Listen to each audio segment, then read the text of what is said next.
North Indian cine ప్రేక్షకులకు ఎంతో ఆసక్తిగా ఎదురుచూస్తున్న చిత్రాల్లో సమంత, ఋతుప్రభు నటిస్తున్న మా ఇంటి బంగారం ఒకటి. యాక్షన్, కామెడీ, ఎమోషన్ కలగలిసిన ఈ సినిమా గురించి తాజాగా బయటికి వచ్చిన ఒక ఆసక్తికరమైన విషయం సోషల్ మీడియాలో వైరల్ గా మారింది. ఈ చిత్ర కథ వెనుక సూపర్ స్టార్ రజనీకాంత్ నటించిన కల్ట్ క్లాసిక్ భాషా సినిమా ప్రభావం ఉందని దర్శకురాలు బివి నందిని రెడ్డి వెల్లడించారు. ఇప్పుడు హాట్ టాపిక్ గా మారింది. అయితే దీని అర్థం మా ఇంటి బంగారం భాషా సినిమా రీమేక్ అని కాదు. దర్శకురాలు చెప్పిన వివరాల ప్రకారం భాషా సినిమాలో హీరో గతంలో దాచిపెట్టిన ఒక రహస్యం ఉంటుంది.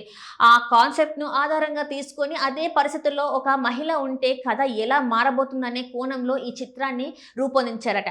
ఆధునిక ప్రేక్షకులకు అభిరుచికి తగ్గట్టుగా కథలో అనేక మార్పులు చేసి పూర్తిగా కొత్త శైలిలో ఈ చిత్రాన్ని తెరకెక్కిస్తున్నట్టు సమాచారం. అందుకే ఈ సినిమా ఒకవైపు మాస్ ఎలిమెంట్స్ ని కలిగి ఉండగా మరోవైపు మహిళా ప్రధాన పాత్ర చుట్టూ తిరిగే మిస్టరీ థ్రిల్లర్ ఫీల్ ను కూడా అందించనుంది. ఇక ఈ సినిమా నిడివి సుమారు 2 గంటల 34 నిమిషాలకి పైగా ఉండగా సెన్సార్ బోర్డు నుంచి యుఎస్ సర్టిఫికేట్ కూడా పొందింది. దీంతో ఫ్యామిలీ ఆడియన్స్ కూడా ఈ సినిమాను థియేటర్స్ లో ఆస్వాదించగలరని సినీ వర్గాలు భావిస్తున్నాయి. ఇటీవల సమంత విడుదల చేసిన ఒక వీడియో కూడా అభిమానుల్లో మరింత ఆసక్తిని పెంచింది. అందులో ఈ కథను మొదటిగా ప్రముఖ నటి సాయి పల్లవి కోసం సిద్ధం చేసినట్టు వెల్లడించింది. అయితే అప్పట్లో సాయి పల్లవి ఇతర సినిమాల షూటింగ్ తో బిజీగా ఉండడంతో ఈ ప్రాజెక్ట్ లో నటించే అవకాశం కోల్పోయిందట. తర్వాత కథలో కొన్ని మార్పులు చేసి సమంత ఇమేజ్ కు అనుగుణంగా రూపొందించినట్టు తెలుస్తుంది. ఈ విషయం బయటకు వచ్చిన వెంటనే అభిమానుల్లో పెద్ద చర్చ మొదలైంది. సాయి పల్లవి ఈ సినిమా చేసి ఉంటే ఎలా ఉండేది అని చాలా మంది సోషల్ మీడియాలో కామెంట్స్ చేస్తున్నారు. అయితే ఈ చర్చలకు మరింత ఆసక్తిని జోడిస్తూ సాయి పల్లవి కూడా స్పందించింది. సమంతకు మరియు దర్శకురాలు నందిని రెడ్డికి ప్రత్యేక శుభాకాంక్షలు తెలియజేస్తూ సోషల్ మీడియాలో ఒక హృదయపూర్వక సందేశాన్ని పంచుకుంది. అంతేకాదు భవిష్యత్తులో మనిద్దరం కలిసి పనిచేసే రోజు కోసం ఎదురుచూస్తున్నానని కూడా పేర్కొంది.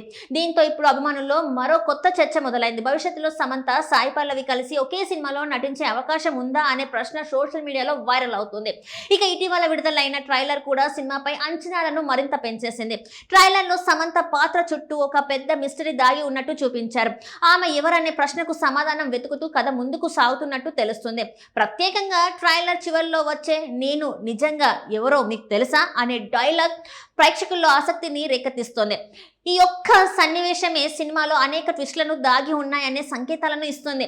ఈ చిత్రంలో సమంతతో పాటు దిగంత్, గుల్షన్ దేవయ్య ముఖ్య పాత్రలో కనిపించనున్నారు. అలాగే శ్రీముఖి, గౌతమి, లక్ష్మీ ఆనంద్ మరియు మరికొందరు ప్రముఖ నటులు కీలక పాత్రలు పోషిస్తున్నారు. మహిళ ప్రధాన పాత్రతో పాటు యాక్షన్, కామెడీ, మిస్టరీ, ఎమోషన్స్ అన్ని కలిసిన ఈ చిత్రం ప్రేక్షకులకు ఒక కొత్త అనుభూతిని అందించనుందని సినిమా విశ్లేషకులు అభిప్రాయపడుతున్నారు. మరి మా ఇంటి బంగారం సినిమా బాక్స్ ఆఫీస్ వద్ద ఎలాంటి ఫలితాన్ని అందుకుంటుందో చూడాలి.